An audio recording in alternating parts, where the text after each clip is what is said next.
And that is it. Bill, bit of a dilemma here for you. I'm an 18-year-old male who's about to graduate from high school. Congratulations.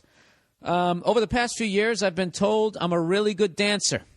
Not ballet or artsy stuff, but just good dance floor dancing. Oh, my God, I'm going to take over the dance floor. Hey, Angie, watch me. You're John Travolta. This is great. Do you go out to the Staten Island Bridge and do headstands with your buddy Bobby? Huh? You know, if he didn't have an afro, he never would have fell off that bridge. If he had it high and tight like all these Armenians out here. Every Armenian looks like they know MMA. When was the last time you saw an Armenian dude in his 20s or 30s and he did not look like he could put you in an arm bar within 2 seconds if he wanted to?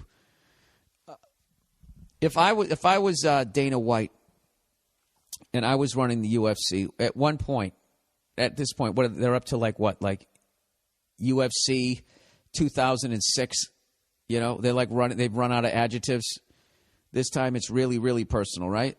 Not saying I'm not a fan. I'm a huge fucking fan. I'm just saying, you know, the way they have those things like every other week. There's only so many redemption. I mean, you're running out of words. I'm such a fucking idiot. This is what I would do if I was Dana White. At some point, I would have, you know what? This is what I would branch off. Remember when they had those tough man competitions, and they would have just people coming in throwing haymakers, which is some of the best boxing ever. Is when you watch people who just aren't trained whatsoever, and they just start, because somebody's going to connect, right? I think that they should have 1 week. They should have the Armenians versus the Russians tough man competition, because I really think that needs to be decided who is the tougher of the two. Because when it comes to white people, that's who I got my money on. All right, those are the Crips and the Bloods of white people, is the Armenians and the Russians. All of them, they just have that vibe. There's something you just like. Yeah, I'm not fucking with that guy. I'm really not doing it. Anyways, not a ballet or artsy stuff, but just ballroom dancing. I'm fucking dancing over here. I kind of think dancing is gay from an outside point of view. It isn't. It really isn't. That's just how white people look at it. It's considered gay because it involves like letting yourself go and actually admitting that you have emotions. As a man, as a white male, it is. It's considered gay. As is crying, as is showing any sort of emotion, as is not dying for no good goddamn reason before you're 56. Or not dying, I should say. If you live to be 60, I believe amongst white men, that's also considered gay, because that means at some point you cried something out of your chest and you didn't have a heart attack. Anyways, he says, I think dancing is gay from an outside point of view, but I'll be the first one to admit that I'm actually a pretty good dancer. If I didn't think so, I wouldn't be out there doing it. Yeah, but dude, you got to be getting some... All fucking women love a guy who can dance. Dude, if you can dance and you're wearing like a silk scarf, it's fucking over. It's going to be raining pussy. As far as my outside view, my freckled view from over in the bar, trying to stand out from underneath those hot lights so I don't get burned. You know, redheads, we're the closest thing to vampires. You know, we have none of the powers of vampires, but the sun affects us the same way.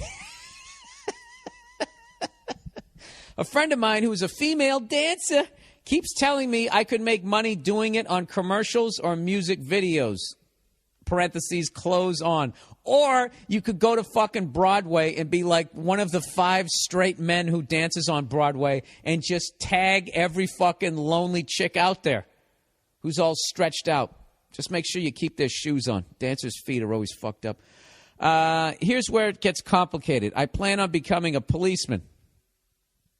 Oh, dude, this is a no-brainer. You need to dance at bachelorette parties dressed as a cop. All you need, dude, is a fake uniform and a boombox, and you're on your way to making money. Dude, you should fucking do that in a second. And then you write a book about it. I was a gyrating cop for bachelorette parties. And you write a tell-all book about how many fucking broads who about ready to get married sucked your dick. You really need help on this one? I mean, I'm going to read the rest of it, but I think I've already come with the solution. Anyways, how is anyone supposed to take me seriously on the force if there's a video going with me pop and locking next to Lil Wayne. At the same time, oh, dude, you should fucking pull people over. You should pull people over and fucking moonwalk up to their car and just freak them out. Even if they were reaching for a gun, they'd be laughing too hard and they wouldn't shoot you. Then you could arrest them, and then you move up. Next thing you know, you're a commissioner. Right? Nothing? Anyways, at the same time, I'm getting laid a lot because of it. Of course you are. I'm a 7 on a scale of 10. I like this guy. He's honest. And and like having a jump shot, it's put me up to an 8.5. I'm banging 10s. I've always wanted to be a cop, but the perks here seem better if I was able to make money doing it. Oh, and the dancing thing. I wouldn't just be getting Hummers for letting gross moms off on speeding tickets. I could be banging J-Lo.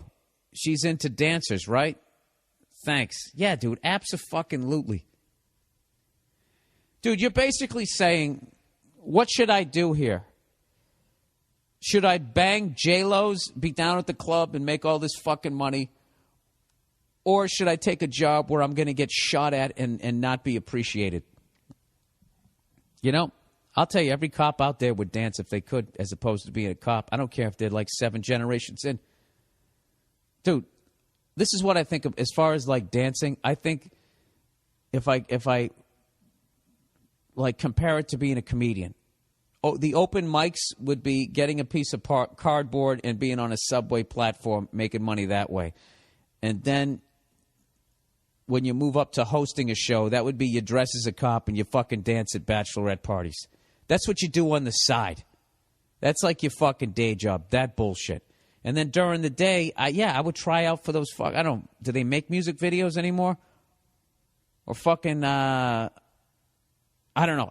Believe it or not, I don't know how to climb the ladder as a dancer. But, dude, abso-fucking-lutely. If you can make money doing that shit, and then what the great thing is once you get to a certain level to make more money, you know, once you got some credibility, you always have the fallback where you can teach a class. You can be like, I danced for 9 years in Chitty Chitty Bang Bang and fucking banged every fucking broad on there. And if you'd like to know how to fuck the women in your cast while still not losing your job, come on down to Frankie's fucking dance studio, whatever. Just, you'll figure it out as you go in there. And, yeah, absolutely.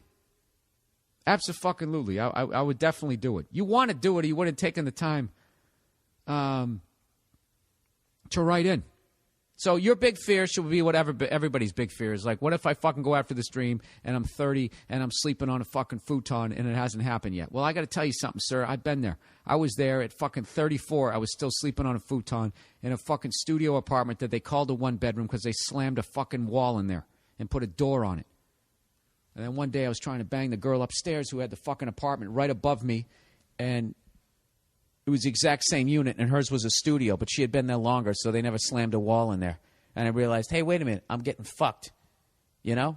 I should go down there and try to get some money taken off of this. I should go down to the they're fucking me over rental board, but I didn't.